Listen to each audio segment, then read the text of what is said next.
Hi, welcome to Signs from Above. This is Lucy B. So today I was going to talk about something completely different. However, things have changed. In a previous episode, I talked about a dream that I had about a friend that needed Jesus, and I needed to bring her to Jesus. And come to find out, she has cancer. Terminal cancer at that. So today was a day that I went and was with her all day today and took her to all of her appointments. She had a scan, she had radiation. It's so crazy to walk along somebody who has terminal cancer. And really hard, especially when they don't know Jesus, and trying to bring them to Jesus and knowing that that's the most important thing.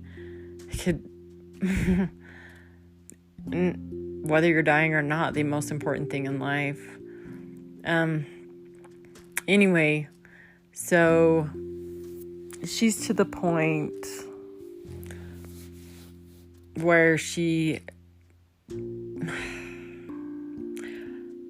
I don't even know. Sorry, this is a hard one. So she's trying to make it till September. Her daughter is to get married then.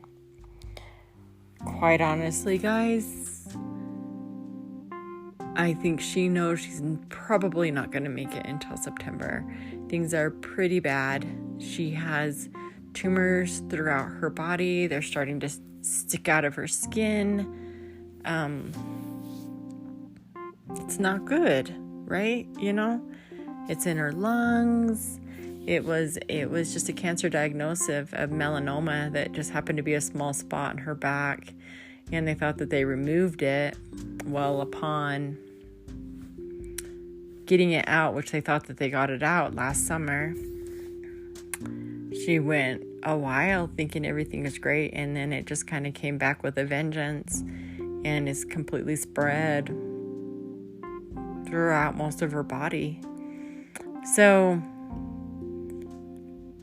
I was able to talk to her about heaven, Jesus, and she seemed, so this is, I don't know, about a month ago or so, and she was really receptive to the idea, open when she was an atheist. And this time was a little different. And I think because at that time when I did talk to her, she still had hope that she was going to be okay. Now it's kind of coming to where she's trying to accept it, but I think in a sense she's angry. If there is a God in her mind, she's maybe angry at him. Which was a little difficult for me today because, when you're trying to talk to somebody about Jesus, but yet they're angry if there is one, angry at life if they're gonna die and go into nothing, whatever it may be. I'm talking from an atheist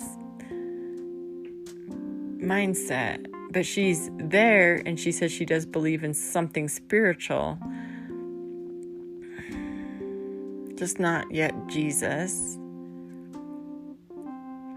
My whole thing is that it was a little frustrating today. Not frustrating, sad, frustrating. I'm not mad or frustrated at her at all, but it's like really learning to and to be in prayer and to pray and to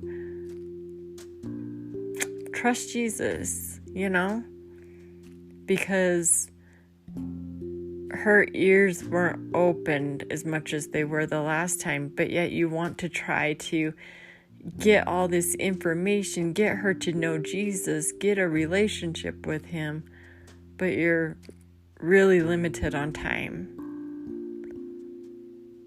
And it's hard. That's hard. Really hard. I'll be with her again next week. So we'll see how all of that goes. But you guys, like,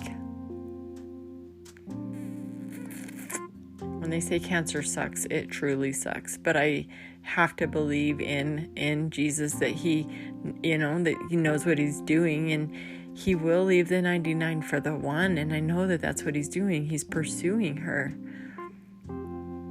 He'll pursue us all. But it's completely trusting, right?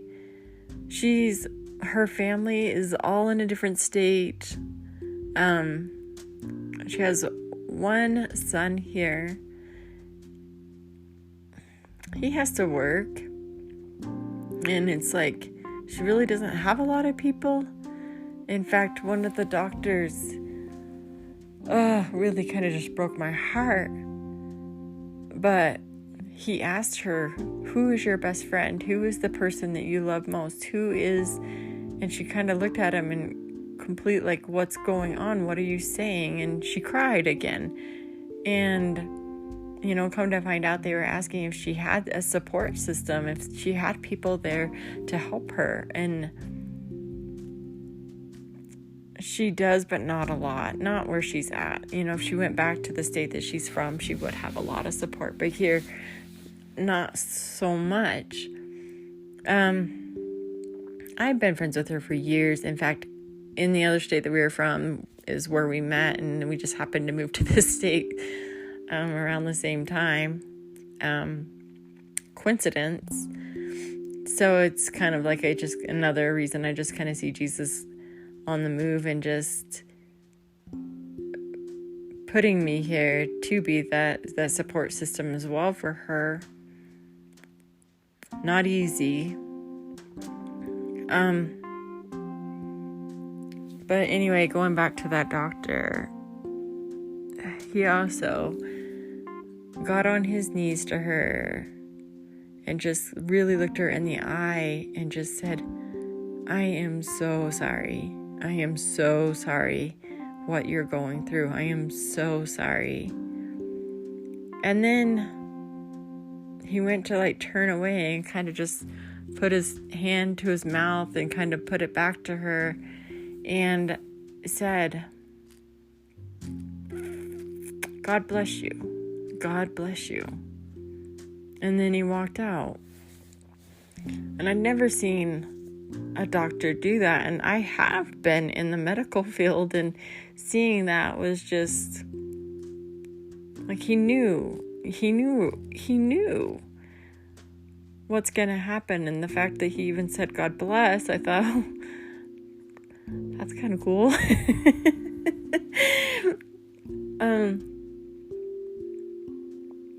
But the whole fact is, she knew. And literally, you guys, she's down to the weeks. It's hard. But I just have to trust and pray and do everything that I can. I can't not do anything. It was one of those, I think I spoke about this in the last video, but it's kind of like that Ezekiel in the Bible where God said that if you don't tell them, then basically when they die, it's on you. But if you do tell them and they don't accept me, then it's on them. And it kind of feels that same way. What I'm given, especially after having a dream about this without even knowing. And so, I don't know. It's so interesting. And I don't know if anybody else has been on a journey like this. I had my mom that had cancer. It was a scary time. It was just beating it, but not coming down to where it was terminal at that point, where they actually told you that her cancer's terminal. I hated it with my mom, right? Going through that. But then going through somebody walking with them along terminal cancer and knowing knowing where they're going within weeks and feeling pressured to give them a relationship with Jesus, especially when you have weeks left and it's kind of like they shut you off.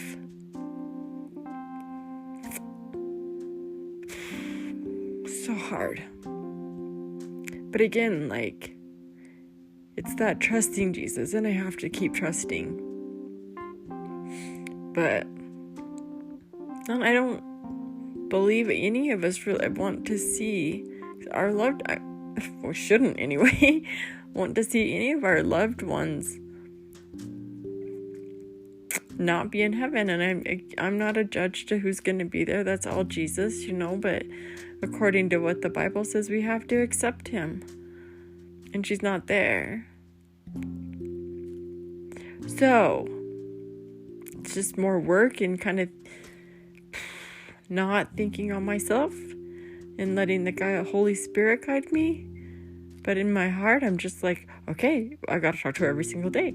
I need to go down there and be with her, But at the same time, she's about an hour away from where I'm at, and I still have a kid I got to take care of.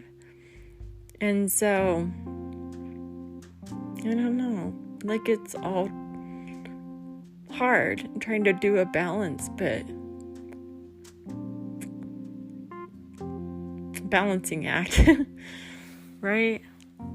And I know that he'll work it out for the good.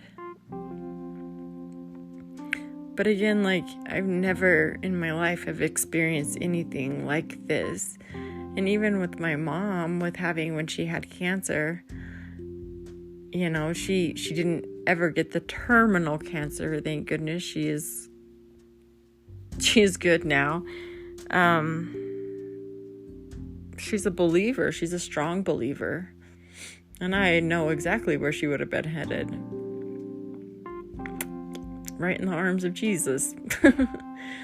But thankfully, the timing's not yet. I still need my mama. But again, in this situation, it's so different. It's so different. So different. There's no cure right now. They're managing pain. The radiation she is on is just for managing pain. And I had no idea that they did that for that reason, but they do. And she's on a very high dose of it, apparently. So,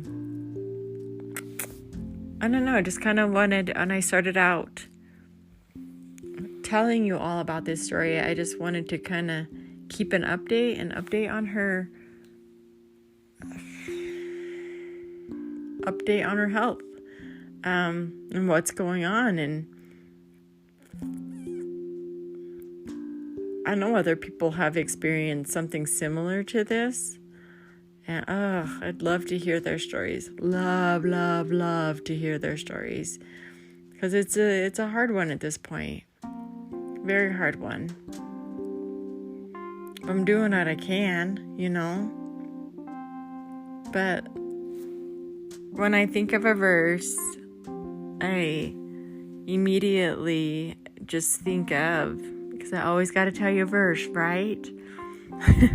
But I think of Psalms 34:18. And it's, the Lord is close to the brokenhearted and saves those who are crushed in spirit. And what I think of that is because she literally cried all day. I mean, if there was anything a doctor said, anything, obviously what I said, it was just constant tears all day long. And I'm not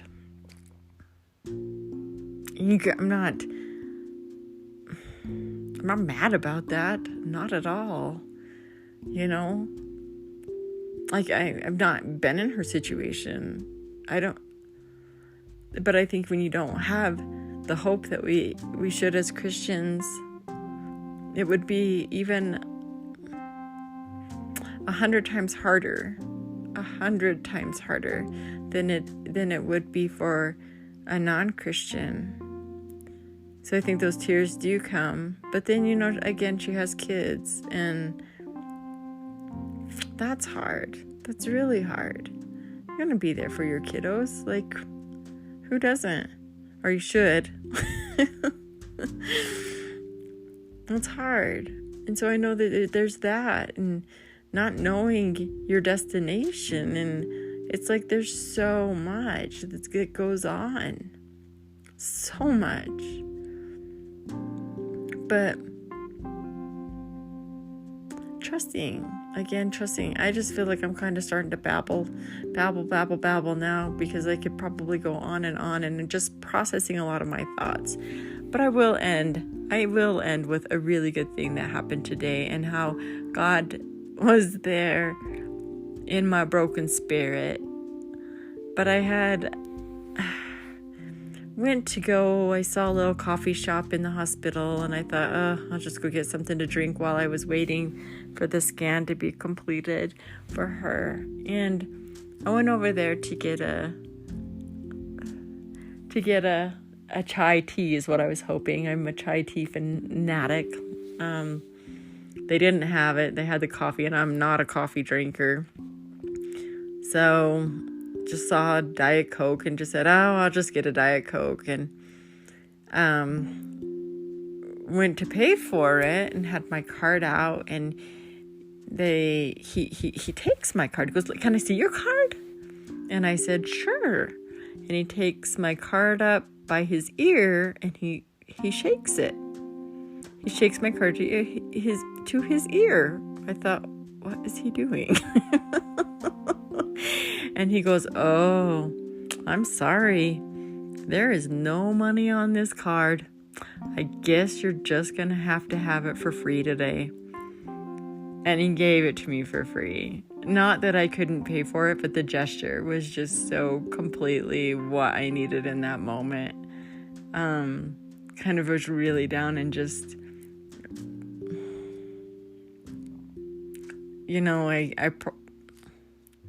there are good people in this world that still have a heart. So, just kind of funny sometimes when he just pops up those times, and when you're really feeling kind of down and really sad in a moment, and then that happens. It's kind of a way of almost kind of like a God wink. There you go. I'm gonna make you feel a little better. Here, show you I'm here.